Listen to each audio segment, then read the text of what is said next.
Sa ibang balita mga kabrigada, ang PNP tiniyak ang seguridad ng Korean community at maglalagay din umano ng Korean Assistance Desks.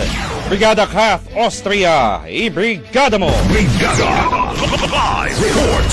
Tiniyak ng Philippine National Police ang mas pinaigting na seguridad at mas mahigpit na koordinasyon sa Korean community sa bansa bilang tugon sa ilang insidente na kinasangkutan ng mga Korean nationals.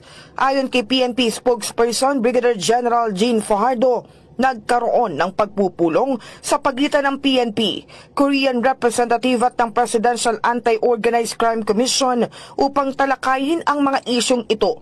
Ipinresenta rin ng PNP sa mga kinatawan ng Korean community ang datos hinggil sa mga naitalang insidente at tiniyak na hindi ito binabaliwala ng mga otoridad. Kabilang dito ang traffic accidents, robbery at alarms and scandals. Ngunit karamihan anya dito ay natugunan na. Naaresto ang mga suspect at patuloy ang investigasyon sa iba pang kaso.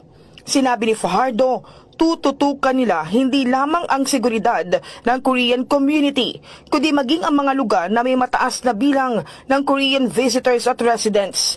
Isa sa mga hakbang ay ang pagtatatag ng Korean Assistance Desk sa piling mga lugar. Nauna nang naglagay ng Assistance Desk ang PNP sa Binondo sa Maynila, isang kilalang destinasyon naman sa mga Chinese nationals.